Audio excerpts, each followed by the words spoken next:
Distinguished guests, ladies and gentlemen, good afternoon. Today I will be covering my story, our story, in how I became to be connected to rare cancers, and our future. I will share my experiences and discuss why we need to think and act differently to help accelerate progress for patients with rare cancers.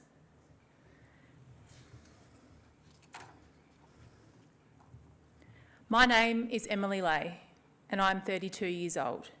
I am a daughter, a sister, a wife, an auntie, a colleague, and a friend to many. I am also a patient with a rare terminal cancer.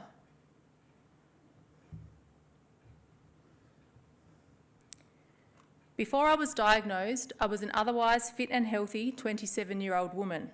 I was a full-time serving member of the Australian Army, and I was at the peak of my career. I had the world at my feet. I had many goals, dreams, and aspirations, or so I thought.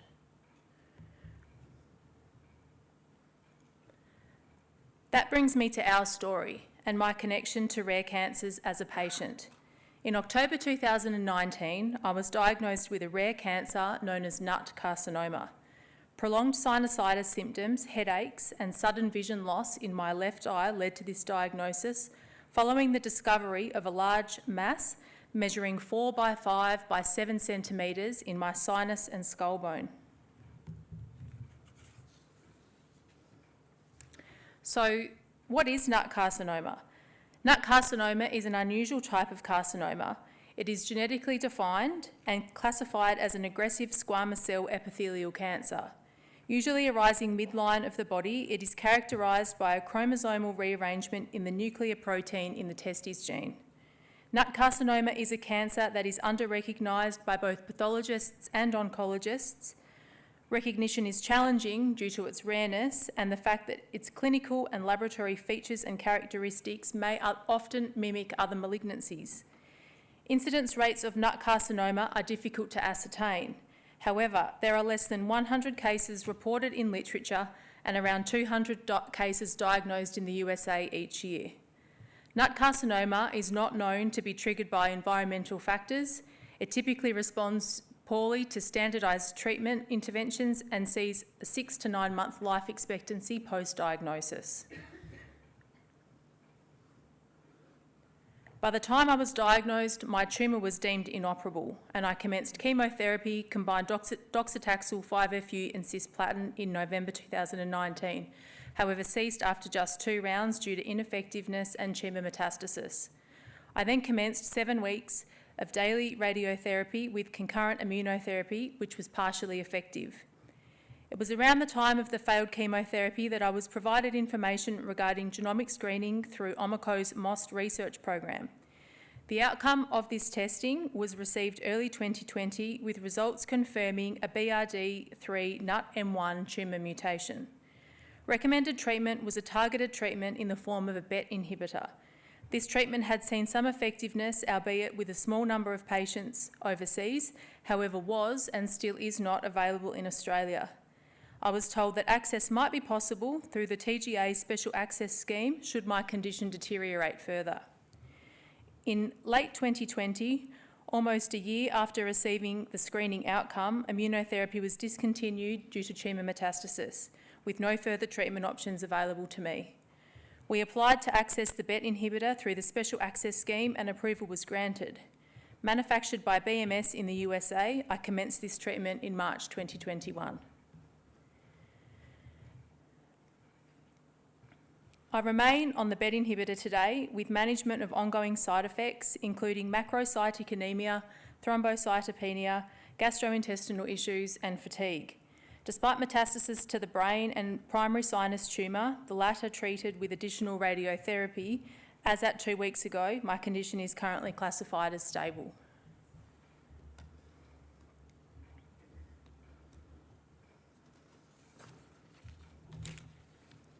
So this leads me to our future. Access to genomic screening. Through my lived experience, I am aware of barriers surrounding equitable access to and education around molecular and genomic screening. The benefits to patients are understated and molecular and genomic diagnostics are underutilised within Australia's healthcare system. Such testing offers many benefits to patients and their treating physicians. Molecular and genomic screening allows for personalised patient treatment, a concept which may be seen as disruptive for treating physicians as it goes against typical prescription and treatment behaviour. Development and implementation of education initiatives should be considered to address the concerns of healthcare professionals. This education, in turn, will allow filtration through to the patient community, ensuring that they are aware and informed of their options when making decisions about their healthcare. Personalisation of treatment through the use of molecular and genomic screening also allows for more sustainable and cost-effective healthcare provision. Access to personalised medication and treatment may assist with elimination of current inefficiencies, including trial and error therapies, treatments that are known to be ineffective, adverse drug reactions, increased hospitalisations, late diagnoses, and arguably, most importantly, overall quality of life. To allow for full benefit from molecular and genomic screening, equal access to such technologies needs to be addressed. I'm living proof that it works. As put simply, without it, I wouldn't be here. As a patient, I have experienced the frustrations and barriers regarding access to treatment. Despite receiving the outcome and recommendation following genomic screening in early 2020, I did not commence targeted treatment until March 2021. As a young person already facing a poor prognosis attributed to that of nut carcinoma, knowing that a targeted treatment was an option but could not be accessed due to government policy was and still is a difficult thing to comprehend. Whilst cases of nut carcinoma are rare, I'm not the only one. In 2022, I learnt of a woman in Sydney who was diagnosed with nut carcinoma as well. After making contact with her, I soon learnt that she was not informed at all about genomic screening and lacked support and confidence in her treating medical team. After providing her with all the information I had, including the details about genomic screening, I learnt that she had passed away. Just last week, I learnt of an elderly patient in Melbourne who has also been diagnosed with nut carcinoma. The patient underwent genomic screening privately, with her results also discovering a BRD3 NUT-M1 fusion mutation. Knowing the BET inhibitor was the recommended treatment, the patient's treating medical team were informed that the BMS program has since closed and access to this treatment is no longer available. Noting the specialised nature of this treatment and its now apparent unavailability, combined with the lack of treatment options attributed to nut carcinoma, what does this mean for this patient?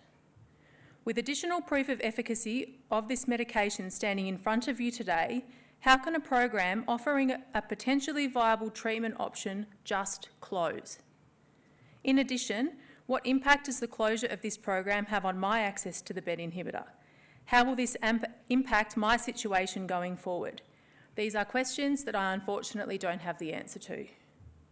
Whilst I can appreciate the need for therapeutic goods regulation, I question the barriers some patients face in accessing required treatment interventions. In line with TGA guidelines, standard treatment options are expected to be exhausted by prescribing health practitioners before access to unapproved therapeutic goods can be obtained through the Special Access Scheme. I question the expectation placed on health practitioners to consider all available Australian approved treatments before exploring unapproved options, specifically those that have demonstrated efficacy. In doing so, this practice potentially exposes patients to a myriad of avoidables. The use of a test and adjust approach is criticised, especially when viable treatment options have already been identified, and as patients, frankly, we expect more. Rare cancers, much like more common cancers, do not discriminate and can affect anyone regardless of their circumstance. However, due to their rarity, they often present unique challenges for patients and their families. Raising awareness about rare cancers may help facilitate early detection and diagnosis, which are both crucial factors in improving patient outcomes. Recognising the symptoms of rare cancers may lead to early detection, resulting in more effective treatment strategies and higher patient survival rates. Increased awareness may also accelerate improved research and increased funding. With greater awareness about the prevalence and impact of rare cancers, research institutions and organisations may be more inclined to prioritise studies aimed at understanding rare cancers and developing targeted therapies. This in turn holds promise for the discovery of innovative treatment modalities that could significantly improve the prognosis for patients facing rare cancers.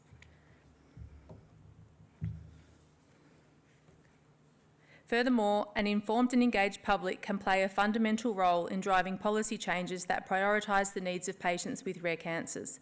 Advocating for legislative changes at improving healthcare and treatment access, research funding and patient rights may result in a more equitable and compassionate healthcare system. So what does this mean for a better world for rare?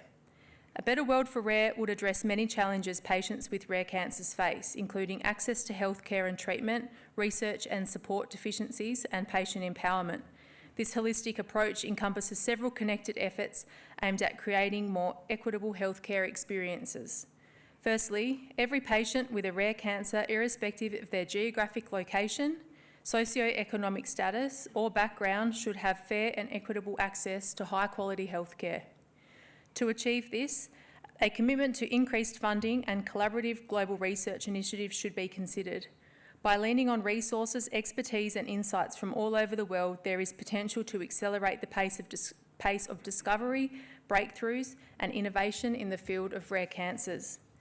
Whilst it has already been touched on, enhanced awareness and access to genomic advances may also contribute to a better world for rare. Genomics and precision medicine has come so far, possessing the potential to unlock otherwise unknown treatment pathways tailored to each individual and their genetics. Lastly, patients should be seen and treated as people, not just their disease or illness. It is the responsibility of clinicians and healthcare staff to foster environments that promote and encourage shared decision-making where patients are empowered to actively participate in their healthcare.